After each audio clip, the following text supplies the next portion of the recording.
Hey, what's up, guys? How y'all doing today? Well, baby, if you are the billionaire CEO, a couple things are going on. Y'all know the Coldplay cheating kiss cam couple. Baby, new information has come out, and it looks like he actually might have been using her.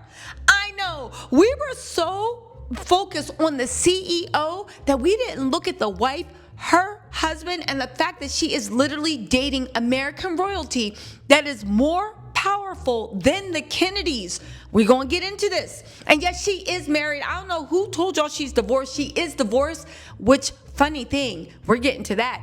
This woman just be making her way in from the boardroom to the bedroom because she did divorce her first husband in 2022, and then she got engaged and married to the Cabbitt heir somewhere around 2023, 2024. Miss Mamas has not even been married for 2 years to one of the wealthiest families and the complete heir before she literally let this CEO finesse her. Now, if you guys don't know what I'm talking about, right? We're talking about the Arrow whatever CEOs, right? Now, here's the thing, how you know that she is really next to some money. They kicked him out as CEO. Do you know she's still listed as part of the team?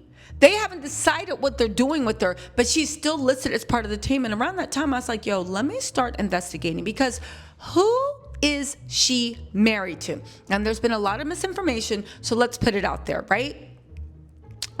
She was married to a man, okay? Not going to put his last name out here because he is not one of the people in the things, and he is not a billionaire, okay? She is married to a billionaire. Okay, so let me roll back. She wasn't married. This is before the billionaire. She was married to just a regular middle-class guy, it looks like, okay? However, she joined the board for Pioneer Rum in 2020. In 2022, she got divorced from her first husband. They lived in whatever, Massachusetts. Around 2023 or somewhere in early 2024, she got engaged and married to the Cabbitt. The Cabbitt is a old school founding Boston family, and they are saying that they are more powerful than God. We're about to go through the Cabbitt's resume. She is currently married to not just a billionaire, but a powerful company. Now, to me, I was like, are you on drugs? Why would you do that? But see, here's the thing, because we need to recognize game. The same way that sometimes men will go after women with big social media followings, because it's not that the men aren't talented, but they need the woman to make waves. We'll get into this, all right? Well, first, to recognize the game, let's get into this. The Cabbitt family, when you go to their Wikipedia page, everything you know about them is even more insane. They're literally one of the original and first families of Boston and made their money through slavery and opium. They were slave traders and old school drug dealers. Baby, they founded a fortune, okay?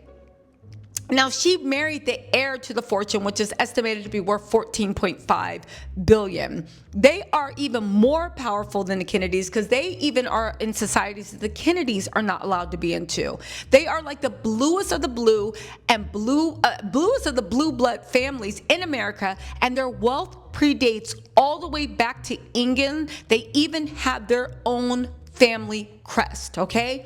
They are super powerful. Let me tell you how Miss Mamas literally fell for the okie doke, and she lost everything. I'll tell you about the Cabbitts, and I'm going to tell you why he did it.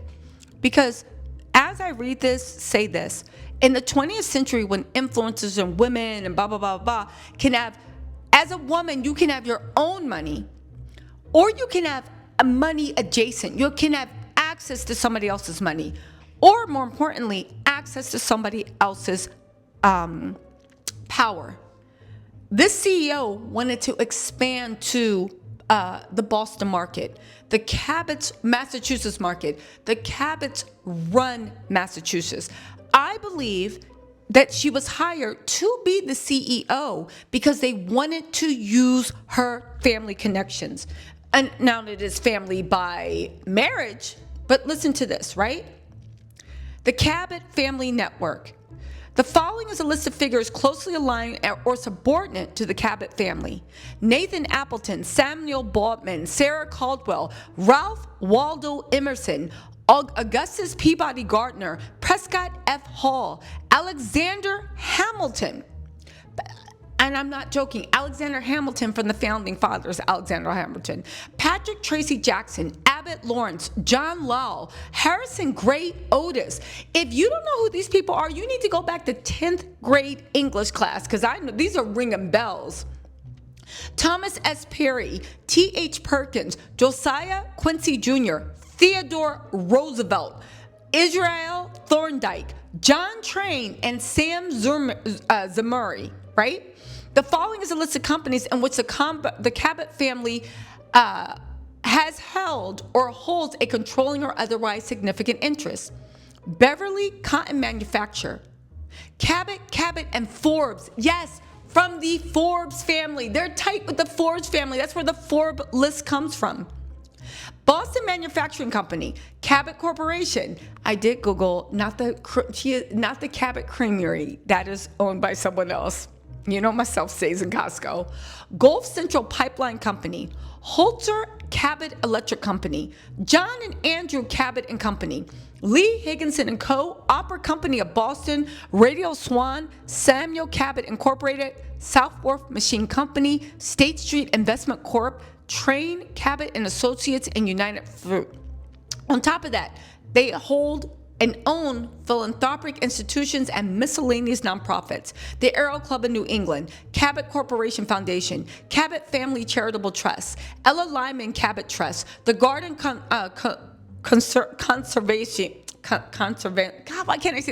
Conservatory, Glass Flowers, Godfrey L. Cabbitt Solar Energy Conversion Research Project, Immigration Restriction League. Immigration Restriction League.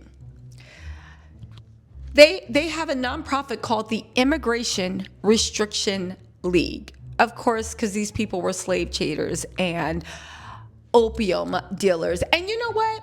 His wife was caught making a fool of him, and we love to see it. We love to see it.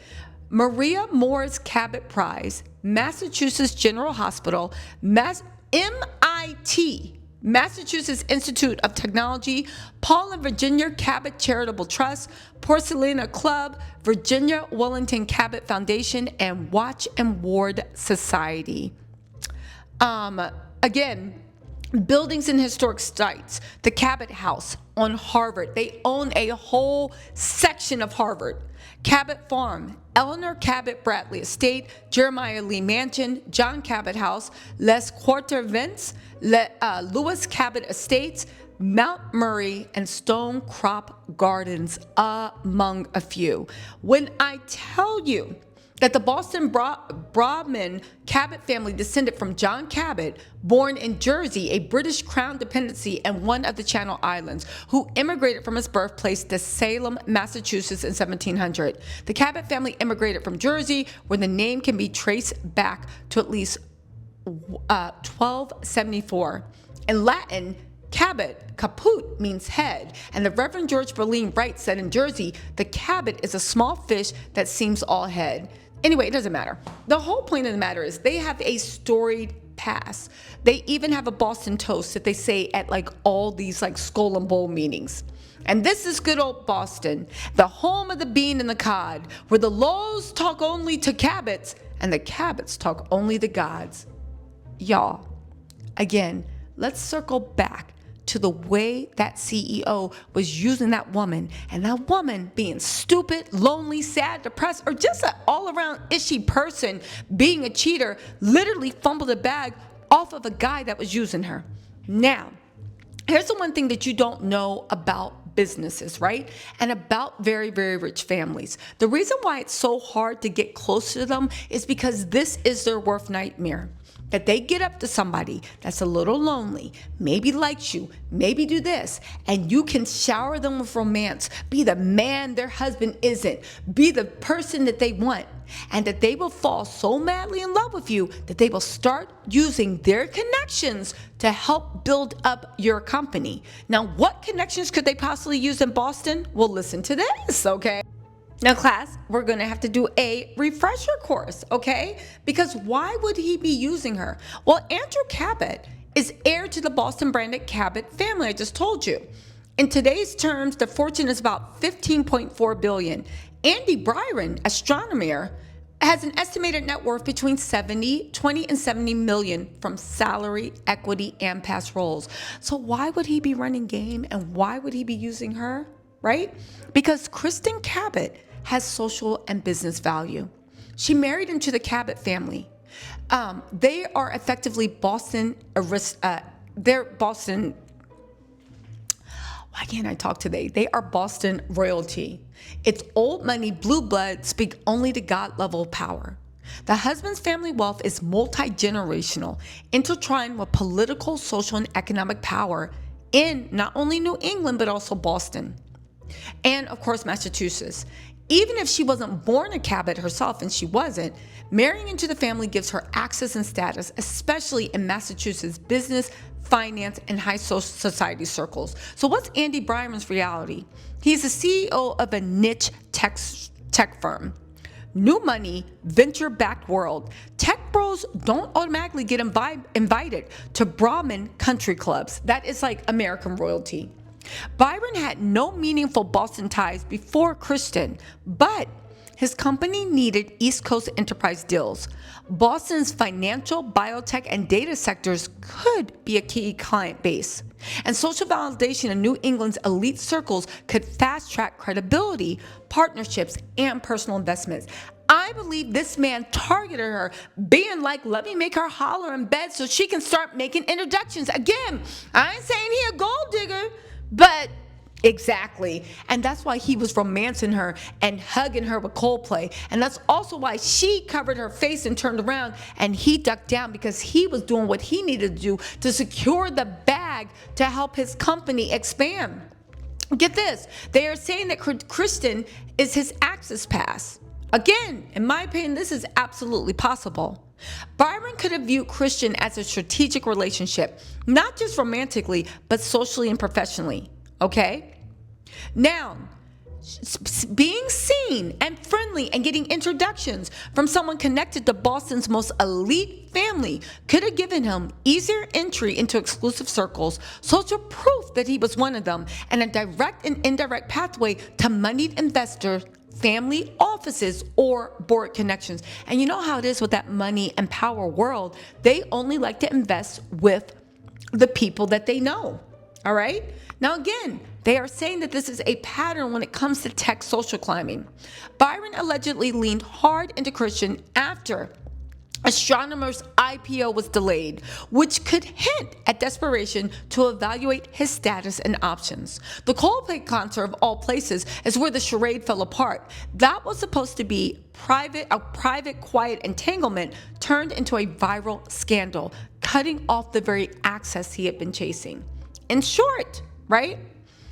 They're saying that Brian saw Kristen not as a way to marry up, right? But a way to kind of marry up and get all the benefits of having a rich, powerful, connected wife without literally marrying her. This is a safe bet.